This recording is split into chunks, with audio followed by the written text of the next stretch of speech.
Hey, Pretty Girl Club. I did not forget about you guys. I was just busy eating turkey legs. I hope you guys are having an amazing Thanksgiving. But I wanted to make a part two to my Tyla video because I see Tyla blowing up all over Lipstick Alley. I see that people are upset because Tyla apparently said that she can't wait for the world to see what an African pop star looks like. And now people are they're arguing because they're saying, wait a minute, she's not a real African. She doesn't represent Africa. And, they're saying that she's too skinny. So it's funny how we can do all of this policing of an MLS woman's race. We get to police their weight. We can police whether or not they call themselves black. But if I were to do that to a dark-skinned, unambiguous woman, it would be a problem. So I've seen a lot of black men saying Tyla is black, and I've noticed that a lot of black men have this habit of calling us MLS women just black, and I feel like a lot of black men say that so that they can have sexual access to us, or so they don't get called racist or anti-black when they have a desire to date us and procreate with us. So I've seen a lot of black guys do that who are just attracted to mixed race women. They'll be like, oh no, she's black, she's a black woman. Kind of like, I think it was Tyrese with his wife, and she was clearly like a mulatto type of woman, like a quadroon mulatto or something. She literally had like, I think green eyes, and she was very pale or whatever. And he was like, yeah, this is my black queen. So I've noticed that pattern with a lot of unambiguous men. I've had a lot of unambiguous black men coming on this channel lately, and I'm not sure why. Well, actually, I think I do know why. It's because, like I said, most people want to date us or create us. So I've noticed I've had black men coming on here recently trying to police what I'm saying because they assume that I'm going to somehow love them or like want them to pedestalize me in some way, or that I will enjoy them fetishizing me. But this channel is not meant for that. This channel is literally an MLS women's channel. I'm not even sure why black men would just come on here. Well, they're coming on here because they're trying to use it like a dating app. But anyway, when it comes to Tyla, I see a lot of black women. These are the same women that were bumping her song on TikTok. These are the same women who have been listening to her music this whole time. Now they're upset because they feel like she has surpassed Arya Starr, who is an unambiguous African R&B singer similar to Tyla.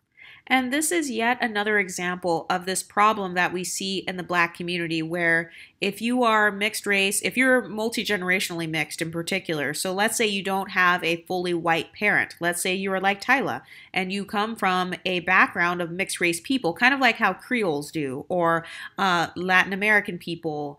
So let's say you come from a multi-generationally mixed background, you're black until you become more successful than your black counterparts. Then suddenly it's, oh no, you only got there because of colorism.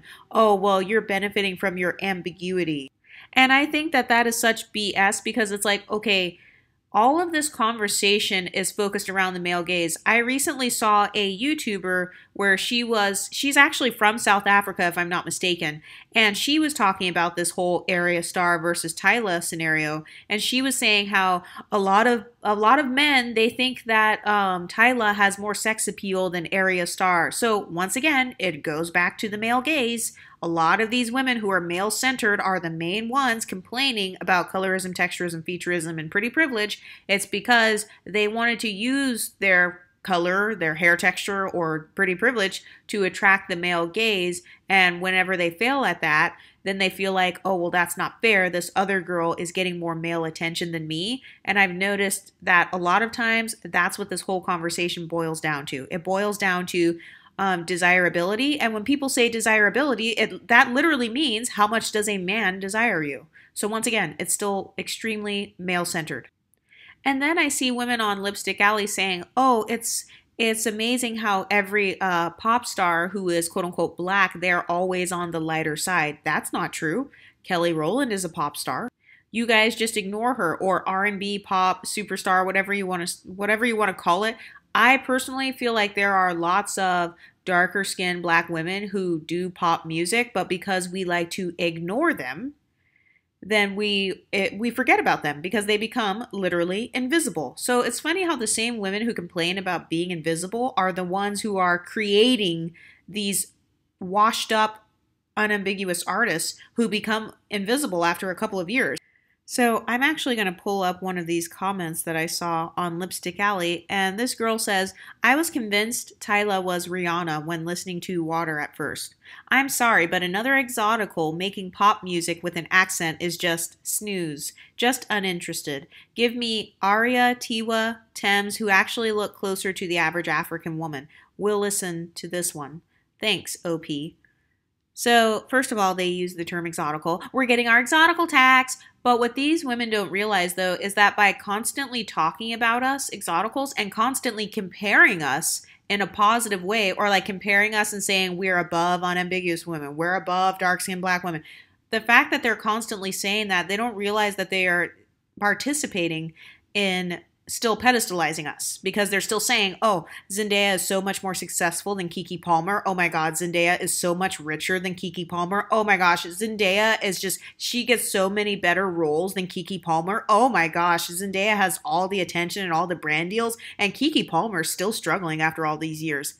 Well, how do you think that makes Keke Palmer feel? How do you think that makes women feel who look like Keke Palmer? That's not empowering anyone. All you're doing is perpetuating this false stereotype that light skins or mixed race people are automatically competing with unambiguous people and automatically trying to replace unambiguous people. When Zendaya gets up to do an acting role, pretty sure she's not thinking about Keke Palmer. I'm pretty sure she's not thinking, how can I take something away from a dark skinned monoracial woman? No. If anything, Zendaya is trying to help unambiguous black women. And I've noticed the same thing with Tyla. I've never seen Tyla say anything negative about dark-skinned black women.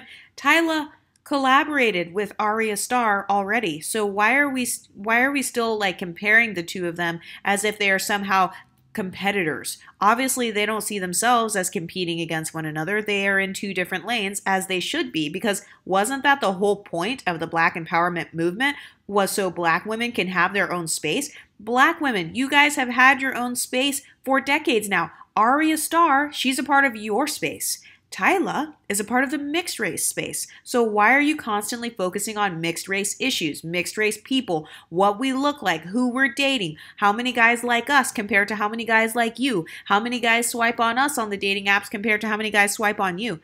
Here on this channel, I actually talk about mixed race people and mixed race issues and how we can strategically stay on code and level up.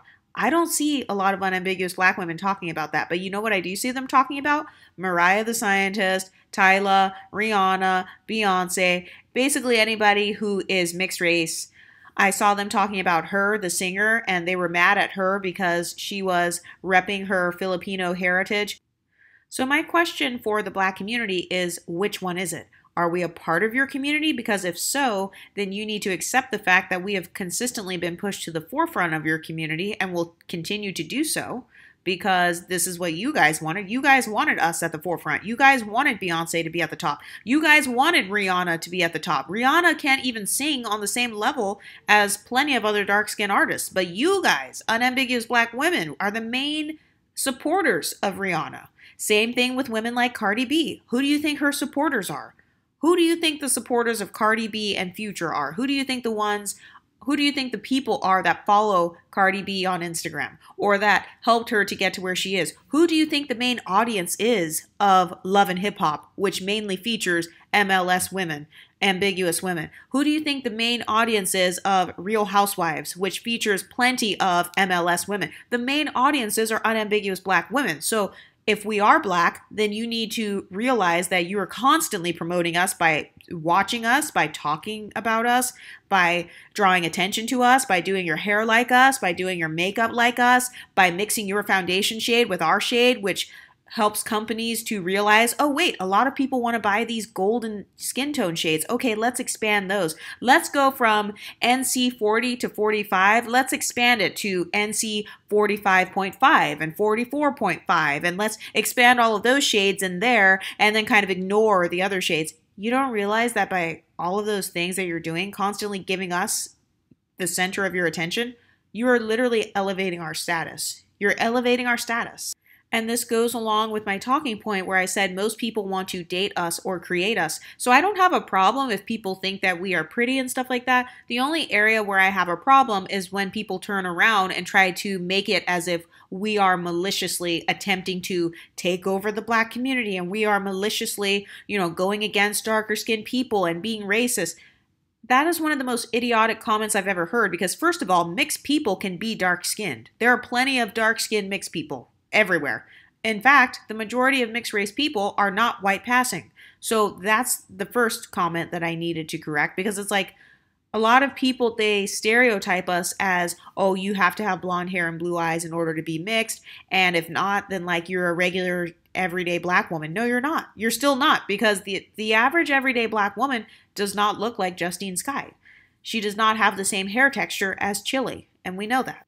But it seems like every time an MLS woman becomes this international superstar, it seems to trigger the same inferiority complex that we see unambiguous people getting triggered with in the workplace or in college or in high school. It's kind of like, oh, the lighter skinned girl, she won prom queen and I didn't. Oh, well, it's because everyone's a colorist.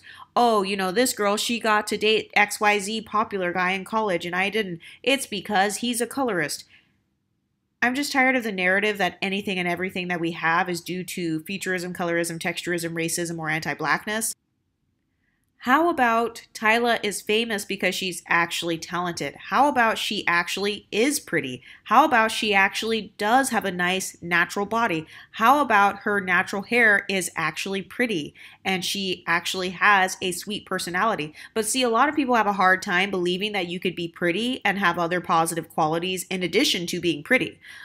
That's just too triggering for people's insecurities. They don't want to admit that not only are you prettier than them, but more talented than them, and more strategic than them, and better at leveling up than them, and better at getting your bags than them. That's too triggering for a lot of people to admit to themselves. So they would rather find a scapegoat and find something to blame your success on in order to invalidate you. So we see this happening with Tyla. And it's funny because Tyla's success doesn't take away from Arya Starr's success.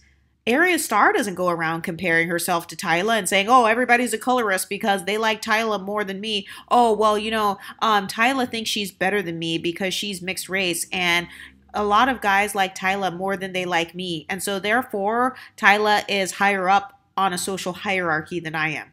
I don't see Arya Starr going around and doing that. Arya Starr is out getting her bags and out singing her butt off and making music, as she should.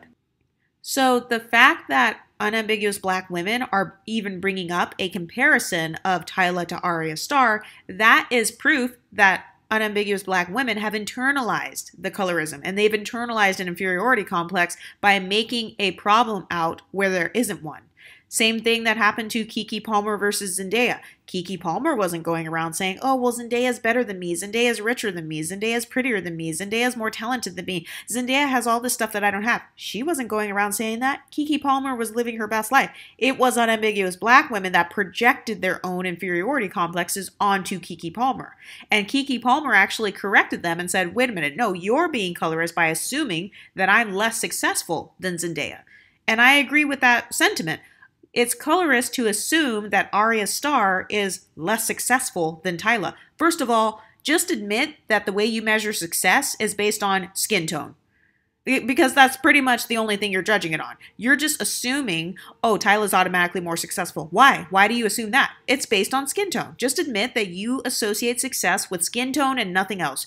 Tyla could be broker than Arya Starr. Tyla could have less brand deals than Arya Starr. You have no idea what either of their bank accounts look like. You're assuming that Tyla is more successful because maybe you heard her song more on TikTok. Maybe you see her talked about with guys more. I'm not sure what it is, but I feel like deep down inside, it's solely based on skin tone. And it's solely based on who's the hot person at the moment. But you guys are forgetting Tyla's not the only artist in the world. There are plenty of other R&B artists and singers and pop stars and stuff that are out there being successful that could be richer than Tyla. And believe it or not, they could also be darker than Tyla and have more money than her. There are plenty of dark-skinned people that have more money than Tyla, more success than Tyla, more fans.